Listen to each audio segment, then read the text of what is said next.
वास्तविक बातों का डर। इसमें पहला विषय है शासन नियमों के विरुद्ध कार्य करना, इसके लिए डरना चाहिए। दूसरा है सामाजिक मान्यता के विरुद्ध कृति, उस मान्यता के विरोध में काम करने से आदमी ने डरना चाहिए। हर एक देश में उनके देश की मान्यताएं होती है, कुछ परंपराएं होती है। उसी प्रकार हर धर्म में उनकी परंपराएं होती है, कुछ मान्यता होती है। उस मान्यता का पालन करना सामाजिक या धार्मिक कार्य माना जाता है। हर धर्म में उनकी जो मान्यता होती है, उन मान्यता का पालन करना ये धर्म माना जाता है और उन मान्यता के विरोध में कार्य करना यह अपराध माना जाता है। इसलिए जो अपराध के काम हैं, जिसे अपराध माना जाता है, ऐसे कार्यों से हमेशा डरना चाहिए। ऐसे कार्यों के प्रति इंसान के मन में भय पैदा होना चाहिए, डर पैदा होना चाहिए। तभी इंसान उन मान्यता का पालन करेगा, उन सुव्यवस्था का पालन करेगा, अच्छे बातों का, पवित्र बातों का पालन करेगा। अगर हम पवित्र बातों का पालन किए तो निश्चित रूप से हमारे समाज का, धर्म का कल्याण होगा, हित होगा और हर मानव सुखी हो सकता है। मुस्लिम है, मुस्लिम लोगों में, मुस्लिम धर्म में हर शुक्रवार को लोग इकट्ठा आते हैं और उनके धर्म की जो परंपराएं है, उनके धर्म की मान्यता है, उस बारे में चिंतन करते हैं और मनुष्य के हित के लिए, कल्याण के लिए और क्या करना है, धर्म के माध्यम से इस बारे में सोचा जाता है, चिंतन होता है। तो उससे उस धर्म को लाभ पहुंचता है और लोगों को भी उनके जीवन में काफी अच्छा रास्ता मिल जाता है और उनका जीवन सुखमय होता है। उसी प्रकार क्रिश्चियन धर्म में माना जाता है कि हर रविवार को, संडे को चर्च में जाना चाहिए, हर एक इंसान ने जाना चाहिए। लोग जाते हैं और वहां जाकर सब इकट्ठा होकर अपने धर्म के प्रति चिंतन करते हैं, विचार विनिमय करते हैं और उसमें समाज का कैसा कल्याण हो सकता है, समाज का विकास कैसे कर सकते हैं, इस बारे में सब लोग मिलकर के, इकट्ठा मिलकर के चिंतन करते हैं। तो उससे उस समाज का फायदा होता है, उस धर्म का फायदा होता है, लोगों का फायदा होता है। लोग निश्चित रूप से आगे बढ़ते हैं। हर धर्म में उनके त्योहार होते हैं, उस रस्म होती है, शादी विवाह की रस्म होती है, उस रस्म से वो पालन करते हैं। किससे शादी करना चाहिए, किससे नहीं करना चाहिए, कौन से रिश्ते को कितना मान सम्मान देना है, माँ बाप को, वृद्ध लोगों को मान सम्मान देना है। ये हर धर्म की एक रस्म है, एक हर धर्म में मान्यता दी है कि मानव में भाईचारा बनना चाहिए, हर मानव की रक्षा होना चाहिए, हर मानव के प्रति मैत्री और प्रेम करुणा का भाव होना चाहिए, की परंपरा है। इसलिए समाज सुचारू रूप से चलता है, समाज अच्छे तरह से चलता है। अगर ये नियम को तोड़ दे, हर धर्म के नियम को कुछ लोग तोड़ने वाले होते हैं, जो उनके वजह से धर्म बदनाम होता है, उनके जो धर्म के संस्थापक होते हैं उनके ऊपर टीका टिप्पणी होती है, क्योंकि कुछ लोग धर्म की मान्यता तोड़ देते हैं और धर्म के परंपराओं को, जो सुपरंपरा है, जो अच्छी परंपरा है, उसको तोड़ने के वजह से धार्मिक ध्रुवीकरण होता है। यानी कुछ लोग हर धर्म में द्वेष फैलाने का काम करते हैं, धर्म के अंदर आपस में बंटवारा करते हैं, कुछ जातियों का ध्रुवीकरण करते हैं, जाति जातियों में झगड़ा लगाने का काम करते हैं। कुछ लोग जातियों को, कुछ जातियों को अपमानित करने का काम करते हैं। ये कुछ लोग जो कहते हैं कि हमारे धर्म की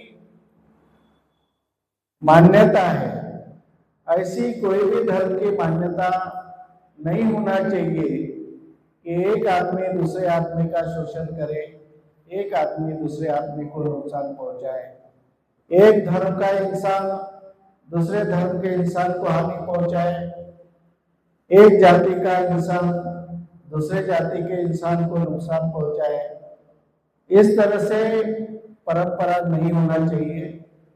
अगर ऐसी परंपरा हो तो ये अपराध माना जाना चाहिए और ऐसे अपराध करने वाले को एक मन में डर पैदा हो, इस तरह से शासन व्यवस्था में कड़े नियम बनाना चाहिए, ताकि वो डर के मारे, साधारणतः बहुत से लोग हैं कि डर के मारे ही डरते हैं, उनको प्रबोधन का या किसी अच्छे बातों का प्रभाव नहीं होता है, तो उनको अगर दंडित करने का, शिक्षा देने का अगर प्रावधान हो तभी ये लोग डरते हैं, नहीं तो समाज में बड़ा झगड़े होंगे आपस में और भाईचारा खत्म होगा। उसी तरह हफ्ते में एक दिन इकट्ठा होना चाहिए। उन्होंने बताया कि संडे को, रविवार को सब लोग इकट्ठा होना चाहिए और उसमें किसी प्रकार की पूजा आरती न होते हुए उसमें धर्म पे चर्चा होना चाहिए, लोगों के विकास के लिए, वो लोगों के कल्याण के लिए काम करना चाहिए। इस तरह से बाबा साहब अम्बेडकर ने 1954 को ये बातें बताई हैं, लेकिन वर्तमान स्थिति में बौद्ध समाज में इसको मान्यता अभी तक प्राप्त नहीं हुई। ये बातें अभी तक लोगों में नहीं हुई, इसलिए अगर ये बातें नहीं करते हैं तो उससे समाज का काफी नुकसान हो रहा है।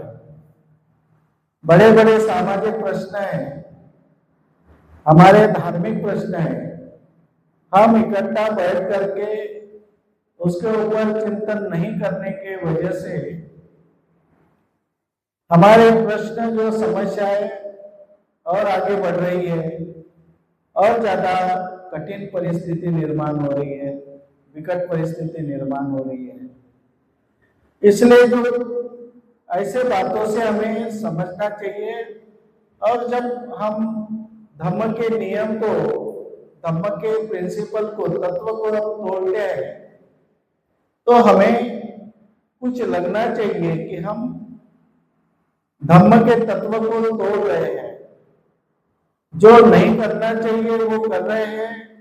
और जो बाबा साहब आम्बेडकर ने बताया कि ऐसा करना चाहिए, आधुनिक समय में, वर्तमान स्थिति में बाबा साहब आम्बेडकर हमारे सबसे बड़ा मार्गदाता है।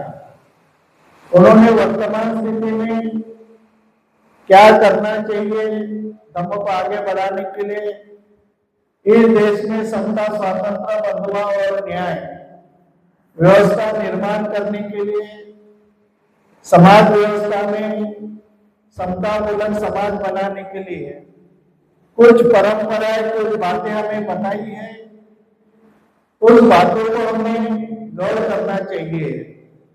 अगर इसको, इस परंपरा, उस मान्यता को हम तोड़ते रहेंगे तो हमारा और ज्यादा नुकसान होगा।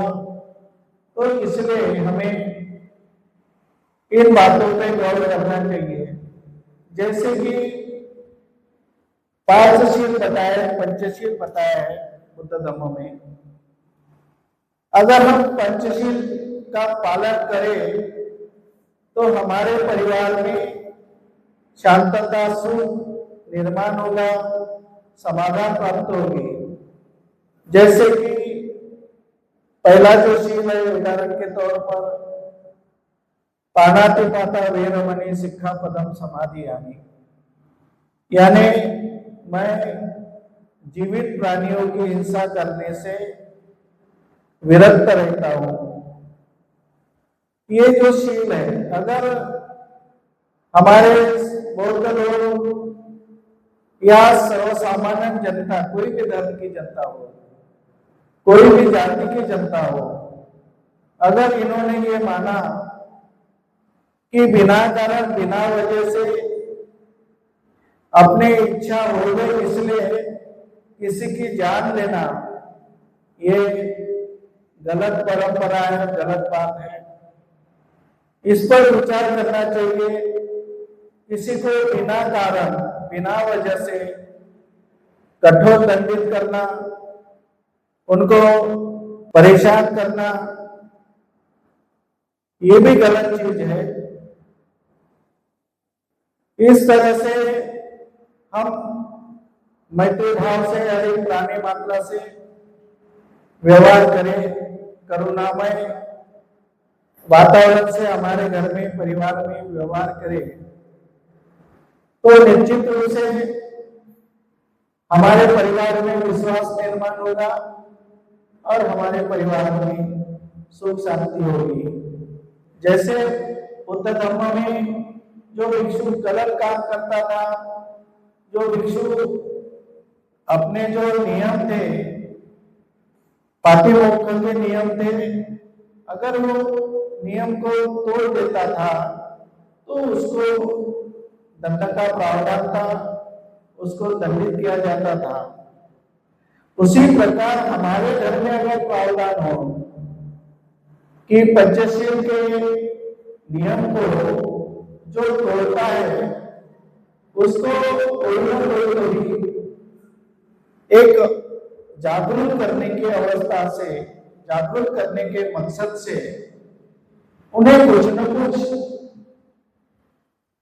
छोटा छोटा अपराध किया करके उसको छोटी छोटी बातों को दंडित करना, ये प्रावधान होना चाहिए था। दूसरा शील है कि अदिन्न दाना वेरमणि सिक्खापदम समाधियामि। इसका मतलब है जो दान नहीं दिया गया, जो अपने स्वयं के मर्जी से आपको कुछ चीज नहीं दी गई, ऐसे चीज को तुम्हें पसंद आई, तुम्हें जरूरत है इसलिए दूसरे की चीज को जबरदस्ती से छीनना, झपटना, अपना स्वामित्व स्थापित करना, ये गलत है।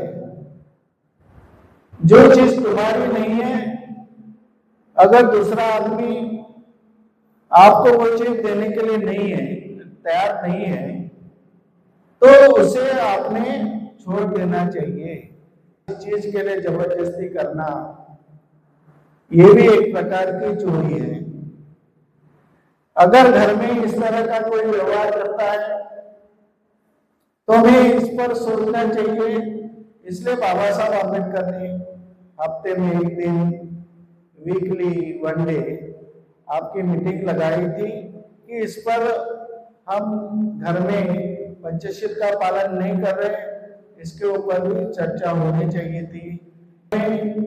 ईमानदारी की भावना हो, परोपकार की भावना हो, हमारे मन में समर्पण की भावना हो, हम स्वयं मदद करें, हम स्वयं दान दें किसी को, किसी के बारे में अच्छा सोचें, उसके कल्याण करने के लिए हम किसी की मदद करें, ये भावना होना चाहिए। यही हमारी परंपरा है, यही हमारे बुद्ध धर्म की मान्यता है। तीसरा शील है कि व्याभिचार नहीं करना। व्याभिचार नहीं करना, मिथ्याचार नहीं करना, ये तीसरा शील है। हमारे घर में ये प्रभाव होना चाहिए कि कोई भी महिलाओं से या पुरुषों से दुर्व्यवहार नहीं करना चाहिए, किसी का लैंगिक शोषण नहीं करना चाहिए, चाहे पुरुष हो या स्त्री हो। ये दुराचार है, लैंगिक शोषण नहीं होना चाहिए। इस पर हम इस मान्यता को हमारे समाज में लागू करें और इस मान्यता के विरोध में जो लोग जाते हैं, चाहे अपना स्वयं का बेटा हो, बेटी हो, अगर इस नियम को तोड़ता है, इस मान्यता को तोड़ता है, तो उसको भी दंड का प्रावधान करे, क्योंकि उसके मन में अगर डर नहीं है, किसी प्रकार का, ना शासन का डर है, ना अपने परिवार के लोगों का डर है, तो निश्चित रूप से वो ऐसे करने से प्रतिबंधित नहीं होगा, प्रतिबंधित नहीं करेगा स्वयं होके। उसको प्रवृत्त करना पड़ेगा, उसको इस तरह से मार्गदर्शन करना पड़ेगा, उसको धर्म के बारे में जानकारी देना पड़ेगा, ताकि ऐसे गुनाह, इस तरह से व्यवहार, ऐसा गुनाह न करे। हर स्त्री से, हर पुरुष से प्रेम से, मैत्री भावना से व्यवहार करें, मदद करें, सहकार्य करें, स्त्रियों का मान सम्मान करें। स्त्री होता है, झूठ नहीं बोलना चाहिए।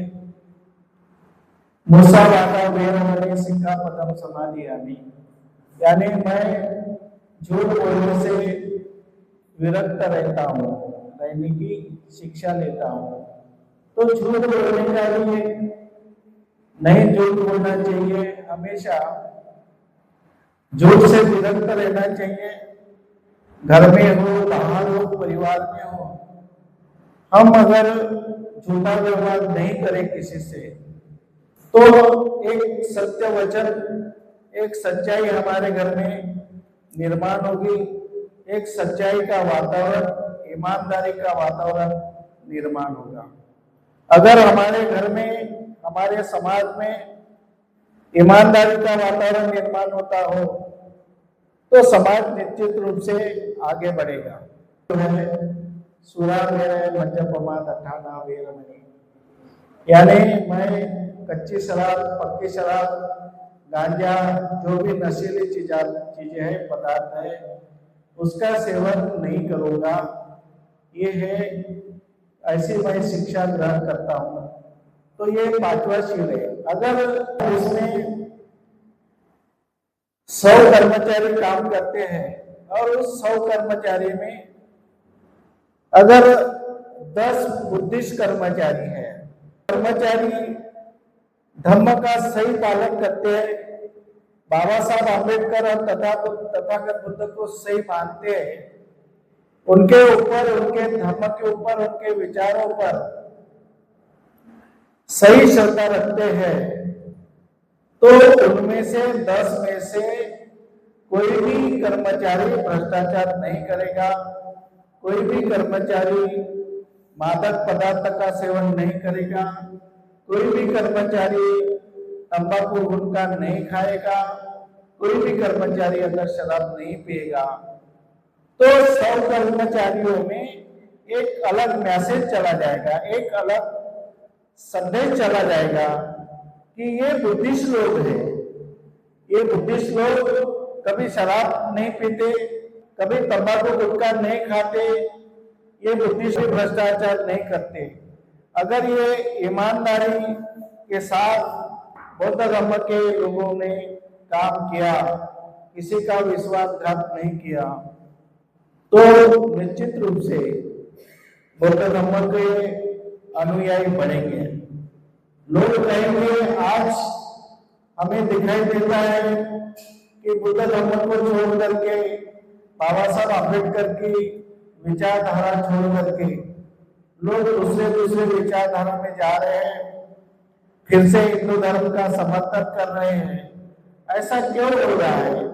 क्योंकि हम लोग हमारी मान्यता को, हमारी जो बौद्धों की पहचान है, उसको पूरी तरह से हम पालन नहीं कर रहे, अपनी बौद्धों की पहचान नहीं बना पा रहे। प्रथम वंदना मी भंतेजी आणि सगळ्यांना जय भीम, नमो बुद्धाय। जसं इथे विषय आहे की मानसिक गुलामी का दूसरा कारण डर, हा खूप गंभीर विषय आहे। बुद्धाचा धम्म हा करुणामय धम्म आहे, तिथे प्रेम आहे, शांती आहे। बाबासाहेबांनी पण, बुद्धांनी त्याचा धम्मामध्ये धम्म हा लिहिला आहे पुस्तक। तर याच्यामध्ये शांती आणि प्रेम याला खूप महत्व आहे। तर भीती का येते? कारण तुमच्या मनात प्रेम भावना कमी पडली की तुम्हाला भीती शिरते। तुम्ही जर प्राण्यांप्रती तुम्हाला भीती वाटते, तुम्हाला माणसांप्रती भीती वाटते, तुम्हाला निसर्गाप्रती भीती वाटते, तुम्हाला बऱ्याच गोष्टीची भीती असते, तुम्हाला काही पण नवीन काही करायची गोष्ट असते त्याला तुम्ही भीता, असं वाटते की भूत प्रेत आहे त्याच्यामुळे तुम्हाला भीती वाटते। म्हणजे इथे भीती का शिरते? तर भीती ही प्रेमची भावना नसल्यामुळे शिरते, जेव्हा आणि इग्नोरन्समुळे शिरते। जितका तुम्ही अज्ञानी राहाल कुठल्याही बाबतीत, तेवढी तुम्हाला भीती शिरेल। जेवढं तुम्ही स्वतःला अज्ञानी ठेवाल तेवढी तुम्हाला भीती शिरते। म्हणून बाबासाहेबांनी म्हटलं की शिक्षित व्हा, कारण शिक्षणानेच अर्धी भीती दूर होते। जसं आपण प्राण्यांप्रती आपल्याला भीती वाटते, एक कुत्रा अनोळखी असला, आपल्या जवळून गेला, आपल्याला त्याची भीती वाटते, तोच कुत्रा रोज आपल्याला भेटतो, त्याला आपण काहीतरी देतो, तो आपल्याशी फ्रेंडशिप करतो आणि ती भीती निघून जाते। त्याचप्रमाणे अनरियल थिंग्स बद्दल पण मला सांगायचं आहे की भूत प्रेत ही गोष्ट अशी काही नसते। वास्तविकता जेव्हा आपण म्हणतो की आपण एनर्जी आहोत, वी आर ऑल एनर्जी, तर एनर्जीचा फॉर्म जर असेल किंवा नसेल, किंवा हवा असेल किंवा नसेल, ती वास्तविकता नाही आहे। त्याच्याबद्दल भीती बाळगण्यासारखं काहीच नाही आहे। कारण आपल्याला आपण अज्ञानी आहोत म्हणून आपल्याला त्या गोष्टीची भीती वाटते। जसं ताईंनी सांगितलं की त्या तिथे जाऊन आल्या स्मशानभूमीमध्ये, तर स्मशानभूमीमध्ये त्यांना काहीच जाणवलं नाही, तर ते बरोबर आहे। एकदा माणसाचं शरीर नष्ट झालं की तिथे काहीच नसतं आणि म्हणून तिथे भीती शिरते, कारण आपल्याला अंधाराची भीती असते। मुख्यतः आपल्याला अंधाराची भीती वाटते, तर अंधाराची भीती दूर करण्यासाठी आपण लाईट्स लावतो। मग भीती शिरते का? तर भीती कुठे शिरते? बाहेर कुठेच भीती नाहीये, बाहेर भीतीच नाहीये, मनात भीती आहे। तर मनाचे अनेक प्रकार भगवान बुद्धांनी सांगितलेले आहेत। तर मनामध्ये जो भीती हा प्रकार आहे, त्याच्यामुळेच भीती वाटते आपल्याला। एकदम अँशियस होतो आपण, किंवा एकदम हॅपी होतो, एकदम अनहॅपी होतो, तर आपण बॅलन्स नाही राहत। तर ह्या सगळ्या गोष्टींमुळे आपल्याला जी अज्ञानामुळे जी भीती येते ती आपल्या आतमध्येच असते, बाहेर कुठेच नसते। हा शोध भगवान बुद्धांनी लावला आहे आणि तेच बाबासाहेबांनी पण सांगितलं आहे की एकदम सिंपल आहे की जर भीती मानसिक गुलामी क्रिएट करत आहे म्हणजेच अविद्या आहे तिथे, जेवढं विज्ञानवादी हूँ, जेवढं शिक्षित हूँ, तेवढं भीति निघून जाएगी। एवढे में कुछ नियम बनाए जाते हैं। आज जो हम देख रहे हैं कि बहुत धर्म धर्म धर्म धर्म, जहाँ देखो धर्म धर्म। तो धर्म होता क्या है? ये मेरा धर्म, ये तुम्हारा धर्म, बहुत सी चर्चा इस धर्म पर चलती है। तो बेसिकली अगर हम देखें तो हम एक ह्यूमन बींग्स है, और ह्यूमन बींग्स के लिए एक धम्म जो है, जो बुद्ध और उनका धम्म डॉक्टर बाबा साहेब ने लिखा है, ये हमारे जीवन जीने की कला है जिसे हमें जीना है। तो एक मनुष्य का धर्म अलग अलग नहीं हो सकता, उसका धम्म हमेशा एक ही रहता है कि उसे एक दूसरे के साथ प्यार से रहना चाहिए। और ये तभी प्राप्त होता है जब हम शील का पालन करते हैं। तो पंचशील की जरूरत बहुत है, क्योंकि ये सामाजिक मान्यता से निकली हुई बातें हैं जो हमें सुख देती है। पंचशील में भंते जी ने बताया हमें कि हमें शील का पालन करना चाहिए। पहला यही धर्म है और यही धम्म है, क्योंकि ये एक नींव है मनुष्य की। अब जब हम अपने शील का पालन करते हैं तो इससे हमें जो सुख शांति मिलती है वही धर्म है। इसके अलावा अगर कोई बातें हमें डराती है या डर की वजह से हम भागते हैं इधर उधर, तो ये धर्म नहीं है। तो धम्म बहुत सीधा है। आपला जो धम्म आहे हा धम्मच मुळात सामाजिक आहे। बरोबर। जे इतर जे धर्म आहेत, हिंदू धर्म, ईसाई धर्म, इस्लाम धर्म, हे त्यांचे धर्म आहेत। त्या धर्मामध्ये त्यांच्याकडे अंधश्रद्धा आहे, पूजापाठ आहे आणि दुनियाभराच्या काय काय आपल्या सर्वांना माहीत आहे। पण आपला जो धम्म आहे हा धम्मच मुळात सामाजिक आहे। आणि बाबासाहेबांनी बुद्धान धम्मग्रंथामध्ये त्याची व्याख्या केली आहे। Buddhism was a revolution, though it began a religious revolution, but after it became a social revolution, educational revolution. म्हणजे बुद्धिज्म ही एक क्रांती होती, जरी ती धार्मिक क्रांतीच्या रूपात सुरू झाली असेल, परंतु नंतर ती सामाजिक क्रांती बनली, शैक्षणिक क्रांती बनली।